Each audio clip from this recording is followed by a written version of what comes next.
welcome to the Week 2 battle video, everyone. Today it's a bit interesting because I actually forgot to record the audio of my voice specifically for the battle. I just completely forgot to check that my mic was plugged into the right source on OBS, and so I spent half an hour commentating over what I was doing in the battle, and then at the very end of the video, as I was doing my outro, I check and I see that I'm not actually putting any audio. So I am recording audio in post, and I am joined by my good friend and league chair, KnexWiz. Say hello. Hey, what's up, everybody? And so, if you've already seen my team builder video, then you know exactly what we have here. Otherwise, I definitely recommend you do that. The link is going to be in the description. And without further ado, let's kind of get straight into it. Yeah, so I actually helped you playtest against this team, so I played as this team quite a bit against you. Some things... Yeah, I didn't test Hitmonlee or Obstagoon with you. Yeah. But when we were doing testing, I found Toxicroak, despite not getting a good fighting type move, to be very, very good because of Dry Skin. Yeah. And Talonflame I found to be very good. After we finished testing, because Toxicroak was so good, there were 4 moves on 4 different Pokemon that I wasn't clicking. I never clicked a Dark-type move with Weavile. I never clicked Flash Cannon with Aromatisse. I never clicked Rock Slide with Dracovish, and I never clicked something else with Play Rough with Orucs-Oraihc, and so I replaced all of those with Psychic-type moves. Okay. Yeah, I saw there was some Psychic-type moves in your paste. My thoughts before this first battle is I'm immediately realizing that they don't have Tyranitar and they've instead brought all of their D tiers, which is something that I thought was possible, but not without Tyranitar. So, yeah, I'm kind of surprised to not see Tyranitar, because even with the 4 times weakness to fighting type moves, it can still sometimes survive fighting type moves. I'm not surprised about not having Dracozolt, but it does mean that Scarf Weavile specifically is a lot worse. You would rather have any other item on it right now. Any other item would be preferred than to Scarf at the moment. But anyways, it's fairly obvious what my opponent is looking to do here when I have Trick Room up, or Trick Room threatened. So here I triple Axle into the Talonflame, and I'm just going to protect here with Aromatisse. It's really quite an obvious play for what to make if I expect my opponent to do what I expect them to do, which is go for something like Brave Bird plus Heat Wave. And it turns out that they actually go for Brave Bird plus Weather Ball, if I recall correctly. Or maybe Flare Blitz plus Weather Ball. They definitely go for a Weather Ball, so... yeah, let's see. Yeah, Flare Blitz and Weather Ball, both into Aromatisse. Yeah. So, great first turn. Yeah, I mean, you basically just got a bunch of damage off on the Talonflame without any loss on your side. And so now I want to set up the Trick Room, because of course I have Orucs-Oraihc and Scrappy in the back, and I'm expecting Weavile to go down this turn. It's kind of inevitable. And the Ninetales does go for a Heat Wave, and it does take me out, but it crits and burns Aromatisse. Oh, damn. So... And that ends up being super, super important. The crit and burn ends up being quite bad. Yeah, and your Aromatisse is Aroma Veil, not healer, right? It's not healer, yeah. It's Aroma Veil so yeah. because I always want to keep people honest when it comes to taunt and other things like Encore.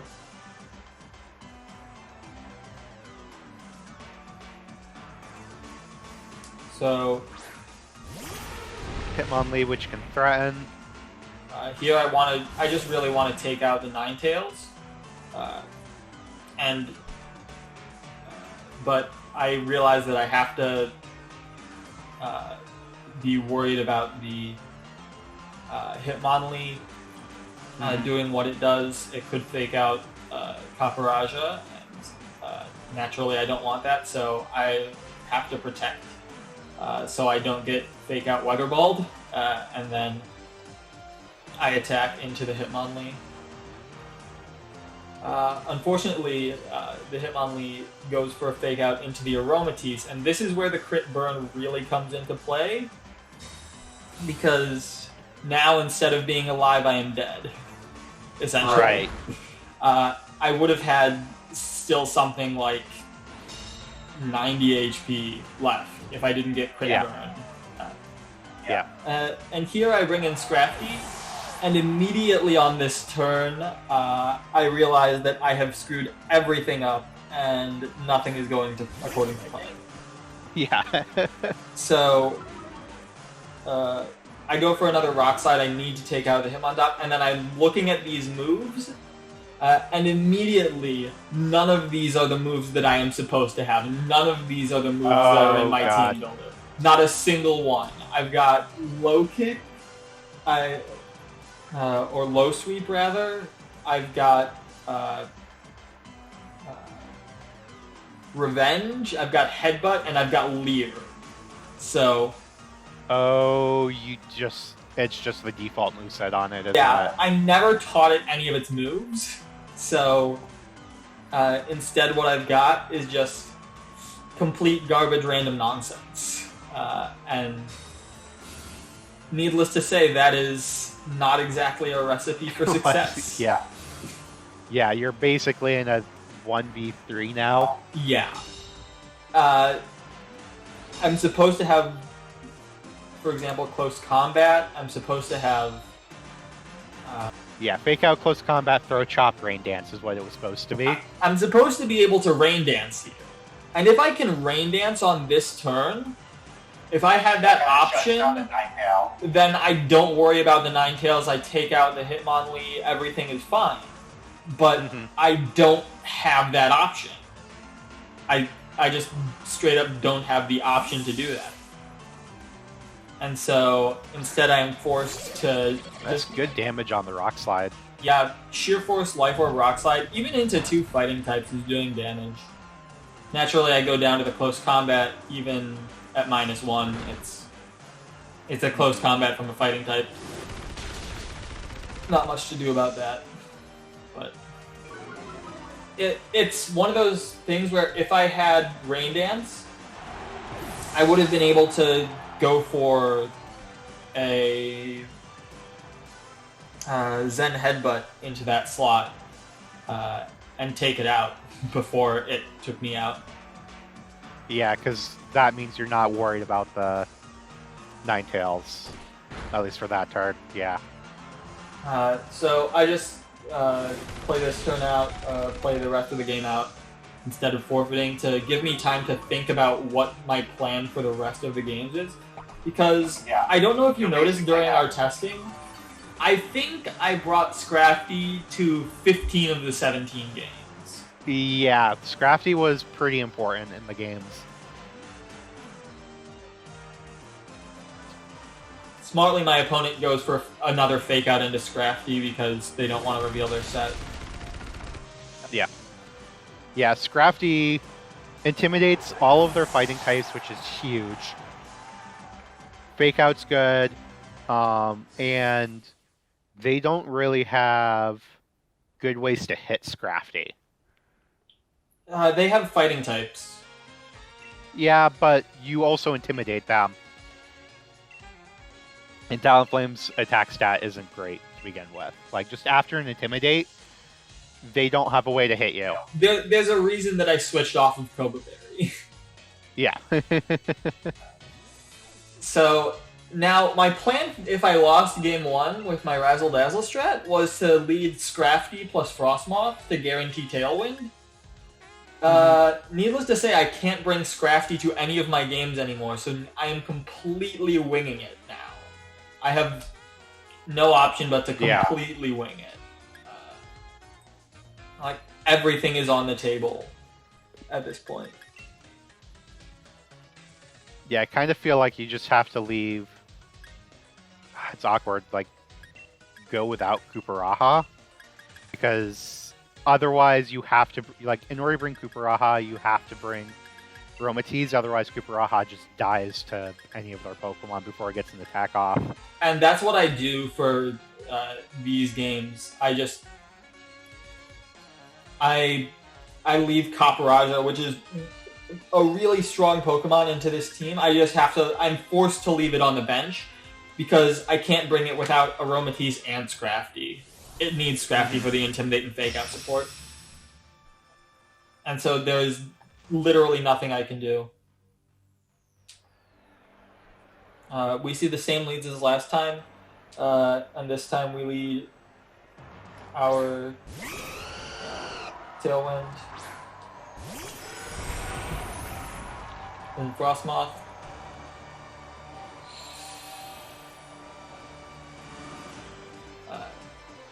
I don't think we click Tailwind. We might. You just did. Kind of force them to double up, or you get to match. Yeah. So they go for Solar Beam here, which is actually not too strong. Like, it's a strong move, but it doesn't do as much damage as you would think from a Life Orb Ninetales.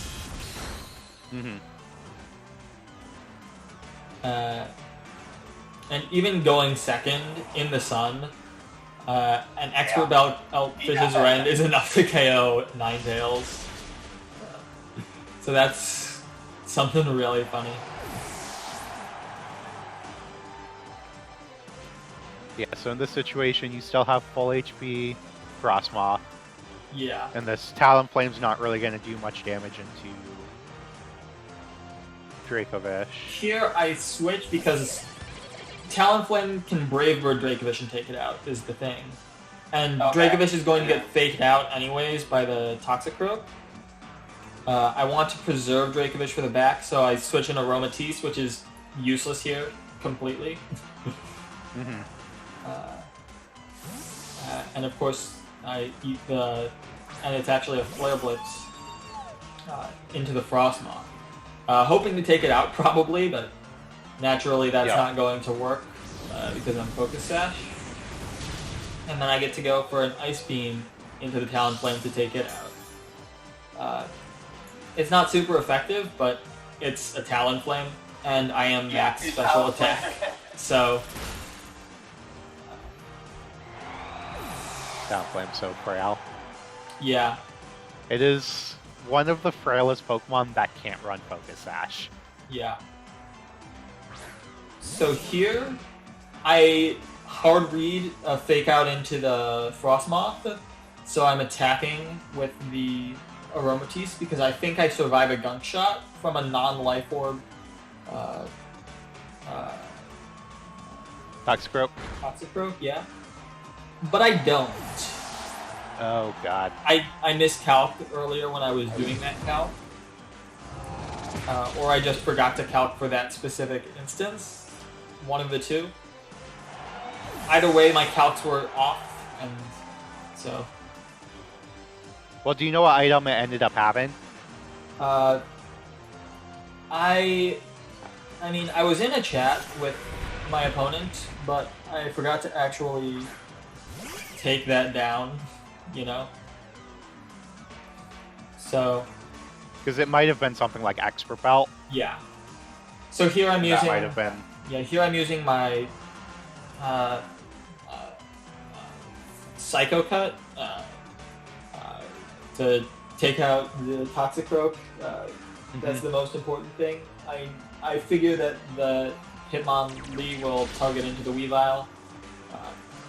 And naturally, in the sun, going second, Psychic Fangs is going to be, with super effective, stronger into the Hitmonlee. And Dracovish is strong draw this week, right? Yes, it's strong. Okay. I made a hard call that if my opponent brought Sand, they would be scared away from Sand by the Dracovish. Or at the very least, I could kind of bluff Sand Rush, and maybe like if I was out, I wouldn't need to prove that I was Sand Rush was the idea, because I would have Weavile just KO. Yeah, that's the thing, is your Weavile kind of covers the Sandman matchup almost by itself. Yeah.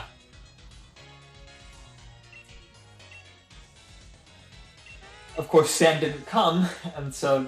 Yeah. Now, here I have no option but to go with the same 4. I just have no other mode with this team without Scrafty.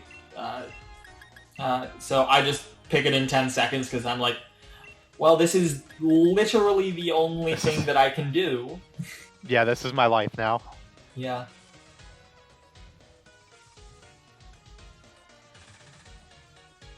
So...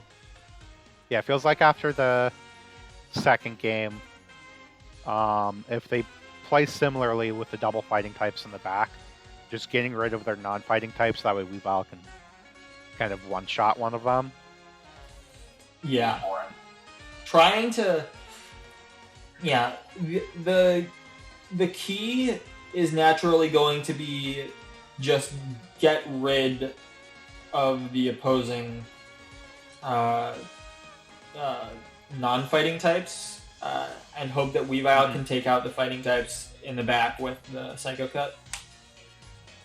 Which is still not the strongest move, but it worst case scenario is high crit rate, so... Yeah, well, also it's 4 times effective in Toxic Croak. Yeah, that's the real reason I chose Psychic type moves. Toxic Croak is a thing. Also, I changed my outfit to be all purple this week. I hope everyone has liked that in the trainer card. Oh, I didn't even see that. Yeah. Like, not paying attention. I'll see your trainer here in a second. Nice. Yeah, and so my opponent leads in DD instead of Ninetale, which is quite obvious to me that they're going to go for an Expanding Force here. And so what I decided to do is I know that I can't get up a Tailwind because both of my opponent's Pokemon outspeed, and they know that I'm Sash, so they're going to double target. So instead I just protect Dracovish from any damage, and use Wide Guard here. And Flare Blitz does go into the Frostmoth.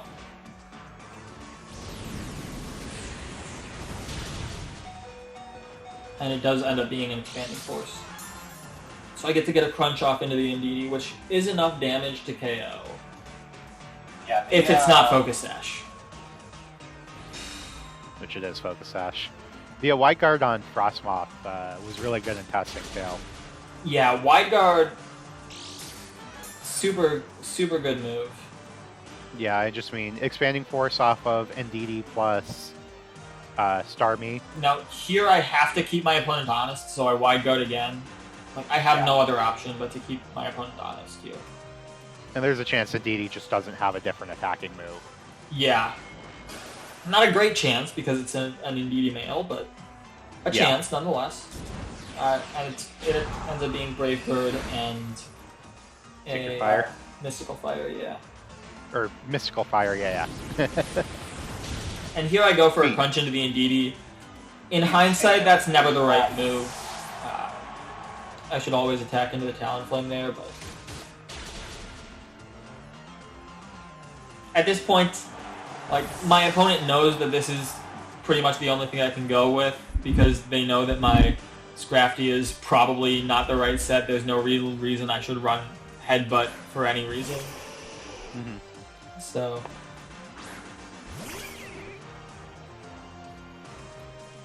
Here they bring out Song. you know if a Talonflame plus Ninetales double up into Aromatisse KOs it?